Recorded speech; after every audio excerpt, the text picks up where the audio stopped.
Welcome to my YouTube channel. आज हम जो है मैथमेटिक्स के कुछ सीरीज़ को स्टार्ट करने जा रहे हैं और इसी तरह लगातार चलते रहेगा, ठीक है। और मैथ में हम थोड़ा कुछ जानकारी लेने के लिए और कुछ समझने के लिए हम आज से पूरी तरह से मैथ के लिए समर्पित रहेंगे और मैथ आगे भी बढ़ते रहेगा, ठीक है। तो हम समझते हैं, मैथ स्टार्ट करते हैं आज, ठीक है। तो मैथ में जितने भी सारे सिलेबस हैं उस सबके अनुसार जो है धीरे धीरे इस पर बताया जाएगा, ठीक है।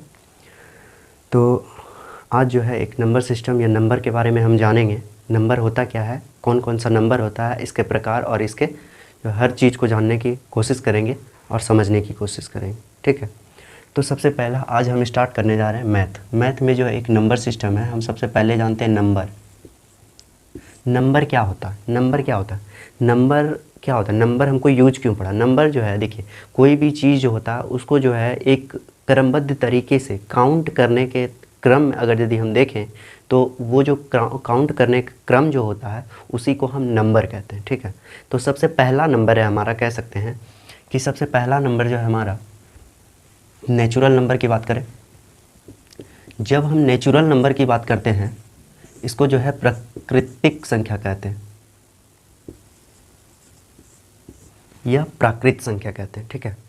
तो प्राकृत संख्या या नेचुरल नंबर कहने का मतलब है जो नेचुरल नंबर जो हम शुरू से पढ़ते आ रहे हैं, जैसे कि हम देखें 1 2 3 4 5 6, इसी तरह से अगर यदि हम आगे बढ़ते रहें, ठीक है, ये इन्फिनिटिव तक जाएगा। इन्फिनिटिव क्या होता है? इसको हम कह सकते हैं अनंत। इसका कोई मान ही नहीं होता है, अनडिफाइंड होता है। इसको हम क्या कह सकते हैं? अनंत जो है कह सकते हैं, अनडिफाइंड, ठीक है। तो अब समझिए इस बात को कि देखिए नेचुरल नंबर क्या है। नेचुरल नंबर समझ गए, जो कि स्टार्ट से याद रखिएगा 1 से स्टार्ट हो। नेचुरल नंबर जो है जो 1 से स्टार्ट हो। अब यहाँ पर समझते हैं अब इसके आगे क्या हो सकता है। जैसे कि अगर यदि हम कहें एक नंबर हम भी जानते हैं 0 अब इसके पहले तो एक 0 भी आता, लेकिन हमने 0 नहीं लिया नेचुरल नंबर में। तो नेचुरल नंबर में 0 नहीं लिया, क्यों नहीं लिया? क्योंकि नेचुरल नंबर जो है वो 1 2 3 4 5 6 7 जो है आगे बढ़ता है, ठीक है। तो अब समझते हैं ये 0 क्या है। 0 के बारे में अगर यदि हम कहें, 0 के पहले अगर यदि हम 0 के पहले कहें तो 0 जो है कहाँ से आया, कैसे आया? तो 0 जो है एक आर्यभट्ट नाम के एक वैज्ञानिक थे। आर्यभट्ट नाम के एक वैज्ञानिक थे जिन्होंने एक 0 का आविष्कार किया। और ये जो है ये भारत के द्वारा जो है आविष्कारित किया गया है। जो आर्यभट्ट जो है साइंटिस्ट थे, उन्होंने ही इनको जो है जन्म दिया। अब ये कह सकते हैं कि ये 0 जो है, 0 क्या भारत के द्वारा दिया गया। आप लोग एक सॉन्ग भी सुने होंगे जो है कि देशभक्ति के रूप में हम देखते हैं और सुनते भी हैं, भारत ने जब 0 दिया। तो ये भारत के द्वारा जब 0 दिया गया था, ठीक है। तो अब देखिए, जब अगर यदि हम इसी संख्या में से 0 लगा दें, जैसे कि अगर यदि हम बात करें 0 1 2 3 4, इसी तरह जब आगे बढ़ते रहेंगे, ठीक है, तो यहाँ हम कह सकते हैं, इसको हम क्या कहेंगे, यहाँ से जो हमारा संख्या हो जाता है वो पूर्ण हो जाता है, जिसको हम कहेंगे होल नंबर। होल नंबर कहने का मतलब है जो 0 से स्टार्ट होगा, और नेचुरल नंबर कहने का मतलब है कि जो 1 से स्टार्ट होकर इन्फिनिटिव तक चले जाए। और यहाँ जो अगर यदि होल नंबर की बात करें तो ये जो है 0 से स्टार्ट होकर के जो है कहाँ तक जाना होगा, इन्फिनिटिव तक होगा, ठीक है। तो हम 2 नंबर समझे, पहला नंबर समझे हम नेचुरल नंबर, दूसरा नंबर समझे हम होल नंबर। नेचुरल नंबर और होल नंबर जान गए। अब आगे हम बढ़ते हैं, एक नंबर के बारे में हम जानते हैं,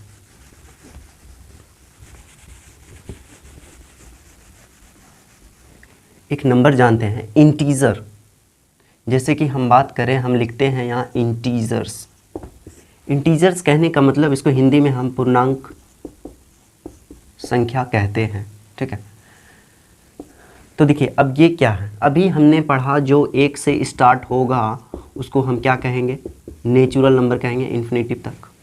अब उसके पहले हमने एक 0 लगाया, जो कि जो है इस नंबर को हम होल नंबर कहेंगे, पूर्ण संख्या कहेंगे। जब पूर्ण संख्या कहेंगे तो उसके पीछे, अब देखिए यह 0 से स्टार्ट हुआ, अब जब हम इसके पीछे जाएंगे तो यहाँ माइनस हो जाएगा, मतलब ये जो है ऋणात्मक हो जाएगा, ठीक है। अब ऋणात्मक हो जाएगा। अब ऋणात्मक क्या हुआ, जहाँ पर नेगेटिव साइन हो उसको हम कह सकते हैं ऋणात्मक संख्या। क्या कहेंगे, ऋणात्मक संख्या, नेगेटिव नंबर। और इसको कहेंगे हम यहाँ के बाद जो है पॉजिटिव नंबर, पॉजिटिव नंबर। अब यहाँ पर बात आती है, हमने किस चीज़ का बात किया, हमने ये नेगेटिव नंबर का बात किया, जो कि नेगेटिव से इधर लेके हम ऋणात्मक संख्या कहेंगे, लेकिन जब हम पॉजिटिव की बात करते हैं तो ये धनात्मक संख्या यहाँ से इधर हो जाता है। अब बच गया हमारा कौन, जीरो। अब जीरो क्या है, जीरो क्या है, जीरो ऋणात्मक संख्या या जो है धनात्मक संख्या, तो कह सकते हैं या नेगेटिव है या पॉजिटिव है। तो देखिए नेगेटिव या पॉजिटिव कहने का मतलब ये है कि हम कह सकते हैं किसी भी नंबर में अगर यदि हम नेगेटिव संख्या को जोड़ते हैं या नेगेटिव संख्या लगाते हैं तो वो घट जाएगा, कोई भी संख्या घट जाएगा। लेकिन किसी भी नंबर में अगर यदि हम पॉजिटिव नंबर लेते हैं, पॉजिटिव नंबर को जोड़ते हैं, पॉजिटिव नंबर लेते हैं तो इसका मतलब वो बढ़ जाएगा। तो इसका मतलब हम ये भी कह सकते हैं, ये चेक करने के लिए कि जीरो जो है वो क्या है। जीरो अगर यदि पॉजिटिव होगा, किसी भी संख्या में अगर यदि हम जीरो लगाएंगे तो वो बढ़ सकता है, या अगर यदि ये नेगेटिव होगा तो जीरो हम मतलब जो नेगेटिव करेंगे तो इसका मतलब वो घट सकता है। तो चेक करते हैं, इसे चेक करते हैं क्या है। तो अगर यदि हम कहें यहाँ पर कोई भी एक नंबर ले लेते हैं, जैसे 1 ले लिए, ठीक। अब 1 ले लिया, अब इसमें से जीरो को हम पॉजिटिव करेंगे, ठीक है, तो इसका मान तो जीरो, इसका मतलब है कि 1 का तो 1 ही रह गया।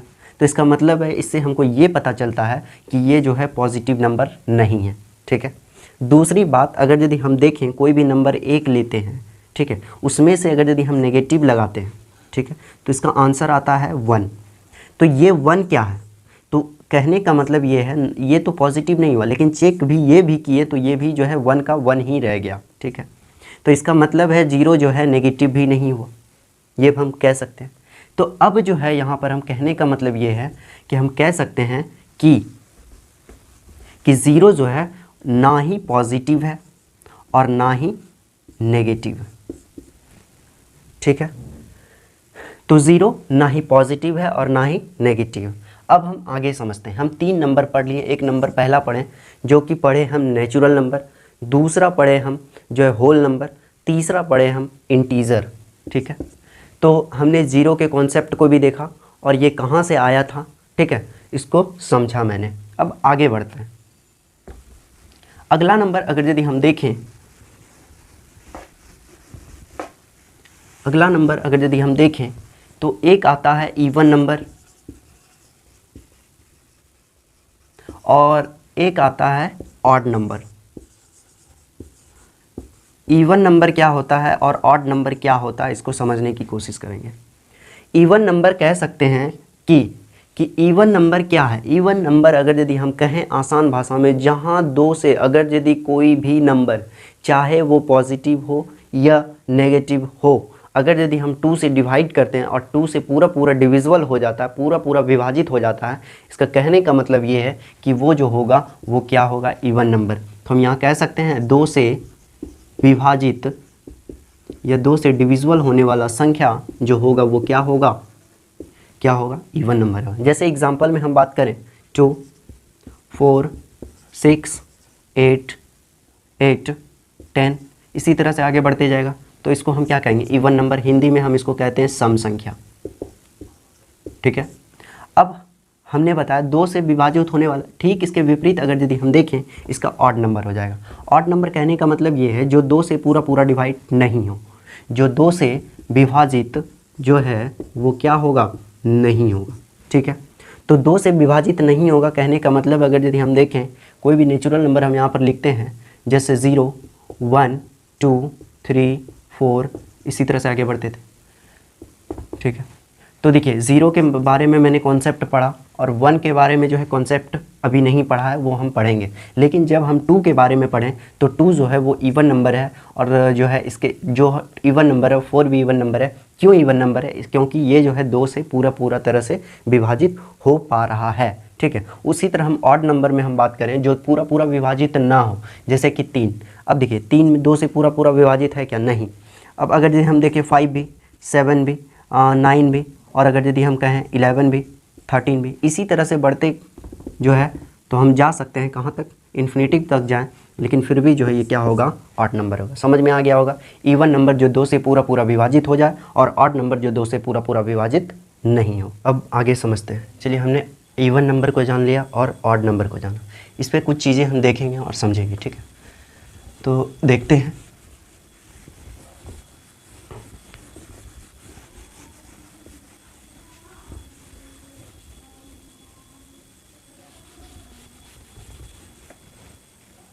हमने जाना अभी इवन नंबर और हमने जाना अभी ऑड नंबर, ठीक है। इवन और ऑड जाना, ठीक है। अब यहाँ पर समझते हैं कि इवन को हम क्या कहते हैं, सम संख्या, और ऑड को क्या कहते हैं, विषम संख्या, ठीक है। तो ये इवन जो हो गया ये क्या हो गया, सम संख्या हो गया, और ये ऑड क्या हुआ, विषम संख्या हो गया। अब अगर यदि हम इसको समझने की कोशिश करें तो सम संख्या को इसका कुछ पढ़ते हैं और विषम संख्या कुछ पढ़ते हैं। अगर यदि कोई भी दो सम संख्या को, अगर यदि हम कोई दो सम संख्या को जोड़ते हैं, दो सम संख्या को जोड़ते हैं तो कौन सी संख्या आती है। एग्जाम्पल में अगर यदि हम लेते हैं कि अभी मैंने बताया कि कोई भी सम संख्या दो से पूरा विभाजित होगा, तो इसका मतलब है दो ले पहली सम संख्या। दूसरा अगर यदि हम यहाँ पर 4 ले लें तो ये कौन सा संख्या आया, सम संख्या आया। और सम संख्या आया, इसका मतलब हम कह सकते हैं कि सम संख्या को अगर यदि हम 2 बार जोड़ते हैं, मतलब सम संख्या प्लस सम संख्या, तो क्या आता है, सम संख्या। अब इसी का आगे हम बढ़ते हैं। तो अगर यदि हम देखें यहाँ पर विषम संख्या प्लस विषम संख्या, ठीक है, तो ये क्या होता है, इसको हम एग्जाम्पल से समझते हैं। विषम संख्या और विषम संख्या, विषम संख्या और विषम संख्या कहने का मतलब अभी हमने बताया था, विषम संख्या जो है वो जो है, जैसे कि अगर यदि हम एग्जांपल लें, जैसे 3 ले लें और यहाँ पर क्या लें, 5 ले लें, ठीक है। तो 3 और 5 ले लें तो देखिए इस क्या बनता है, 3 क्या है, ऑड नंबर है, और 5 क्या है, ऑड नंबर है। अगर यदि हम देखें तो इसका आंसर 8 आता है। इसका मतलब है कि ये ऑड है, ये ऑड है, लेकिन ये क्या है, इवन है। इसका मतलब है विषम संख्या अगर जो विषम संख्या के साथ जुड़ता है तो वो कौन सी संख्या बन जाती है, सम संख्या, ठीक है। अब यहाँ हमने समझा सम संख्या प्लस सम संख्या, और यहाँ हमने समझा विषम संख्या और विषम संख्या जो इक्वल टू क्या होता है, सम संख्या, ठीक है। अब हम थोड़ा सा इस पर और समझते हैं। जैसे कि एक और कंडीशन हो सकता है कि सम संख्या को अगर यदि हम विषम संख्या से जोड़ देते हैं, विषम संख्या से हम जोड़ देते हैं तो क्या आता है। जैसे भी मान लिया जाए यहाँ कोई एक सम संख्या लेते हैं जैसे 2, ठीक है, और कोई एक संख्या लेते हैं विषम संख्या जो कि होता है 5। अगर यदि हम इसको देखें तो ये कितना आ गया, 7। इसका मतलब है जब कोई सम संख्या, जब कोई इवन नंबर को ऑड नंबर के साथ जोड़ते हैं तो हमारा नंबर जो आता है वो कौन सा नंबर आता है, वो आता है हमारा ऑड नंबर। इसका मतलब है कि सम संख्या प्लस विषम संख्या इक्वल टू क्या हो जाएगा, वो हो जाएगा, क्या हो जाएगा, विषम संख्या। क्या हो जाएगा, विषम संख्या, ठीक है। तो ये जो है क्लियर हो गया होगा, इसको हम आगे समझते हैं।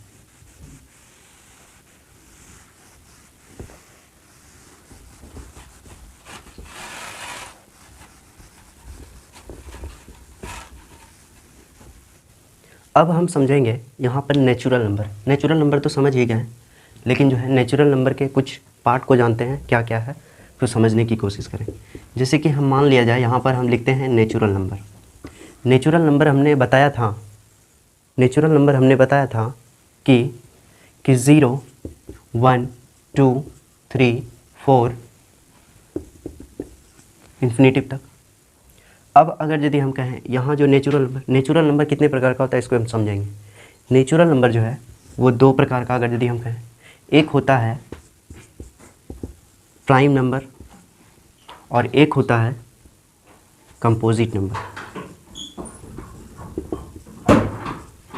एक होता है प्राइम नंबर और दूसरा होता है कंपोजिट नंबर। और प्राइम नंबर कहने का मतलब ये है, अब प्राइम नंबर क्या होता है, इसको हिंदी में हम कहते हैं अभाज्य संख्या,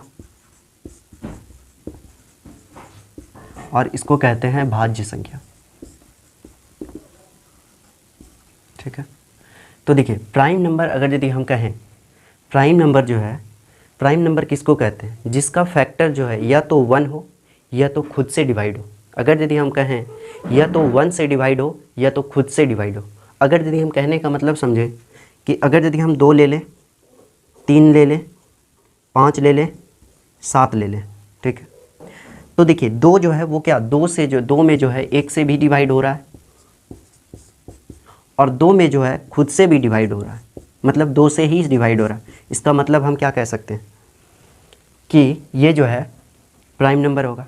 और इसी तरह अगर यदि हम देखें एक और एग्जांपल से 5 है और जब हम इसमें 1 से डिवाइड करते हैं तो 5 बार में ये कट जाता है और 5 से खुद से अगर यदि हम डिवाइड करते हैं तो इसका मतलब है ये भी कट जाता है। कहने का मतलब ये है कि प्राइम नंबर उस नंबर को कहेंगे जो उसका फैक्टर या तो 1 से होगा या तो जो है किससे होगा 3, मतलब खुद से होगा, ठीक है। अब अगर यदि हम आगे समझते हैं कि देखिए 2, 3, 5, 7 इसको समझ गए। अगर यदि हम 9 कहेंगे, क्या 9 जो है अभाज्य संख्या है? देखिए समझिए 9 जो है अगर यदि हम खुद 1 से लगाते हैं तो 9 बार में ये भी लग जाता है, लेकिन अगर यदि हम इसको कहें कि 9 से भी लगाएं तो ये भी लग जाता है। तो देखिए 1 और 9 से तो लगा, लेकिन एक्स्ट्रा अगर यदि हम इसको 3 से लगाना चाहें तो ये क्या हो रहा है, लग जा रहा है। इसका मतलब है कि ये 9 जो होगा अभाज्य संख्या नहीं है, प्राइम नंबर नहीं है। क्यों नंबर नहीं है? क्यों? अभी ने बताया या तो 1 से या तो खुद से, लेकिन उसके एक्स्ट्रा किससे लग गया, 3 से लग गया। तो इसका मतलब है कि हम कह सकते हैं कि ये जो है 9 जो है अभाज्य संख्या नहीं है, ठीक है।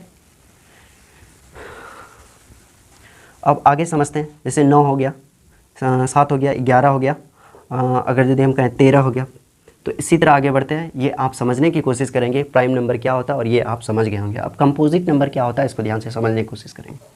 तो कंपोजिट नंबर क्या है कि भाज्य संख्या और अभाज्य संख्या। अभी हमने जाना अभाज्य और भाज्य। अभाज्य क्या अभी हमने बताया, जो कि 1 से हो या तो खुद से हो। अब इसमें क्या है, इसमें जो 2 फैक्टर से ज़्यादा हो। 2 फैक्टर से ज़्यादा कहने का मतलब ये है, जैसे कि हम यहाँ लिखते हैं कि 3 तो होगा नहीं, 3 क्या होगा, अभाज्य संख्या होगा। हम यहाँ पर कहें 4 6 8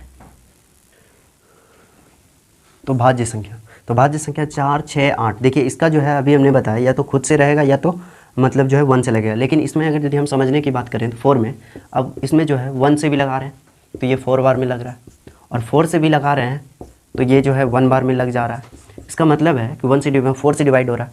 अब डिवाइड होने का मतलब जो है 1 से हो गया, 4 से हो गया, अब बचा कौन, 2 से। अगर यदि हम 2 से डिवाइड करना चाहें तो ये 2 बार में। इसका मतलब है इसका जो फैक्टर होगा ये 1 और खुद से छोड़कर जो है एक्स्ट्रा भी होगा। इसका मतलब है अगर यदि हम इसको कहें भाज्य संख्या कहेंगे, क्या कहेंगे। और अगर यदि हम यहाँ पर समझने की कोशिश करें कि कहें कि जो है 1 जो होगा वो या तो प्राइम नंबर होगा या कंपोजिट नंबर होगा। ये कैसे होगा समझते हैं इसको। 1 जो है अगर यदि हम 1 में बात करें, 1 से डिवाइड 1 हो रहा है और किसी से भी तो नहीं हो रहा। हमने बताया प्राइम नंबर जो है कम से कम मतलब जो है प्राइम नंबर जो है 2 नंबर से या तो खुद से या तो 1 से डिवाइड हो जाए, इसका मतलब है वो प्राइम नंबर। और इसमें 2 से अधिक फैक्टर होगा, इसका मतलब है वो जो होगा कंपोजिट नंबर होगा, ठीक है। तो यहाँ जो 1 ही फैक्टर हो रहा है, इसका मतलब है 1 ना तो प्राइम नंबर है और ना ही क्या है कंपोजिट नंबर है। आशा करता हूँ कि यहाँ तक जो है आप समझने की कोशिश किए होंगे और समझ भी गए होंगे।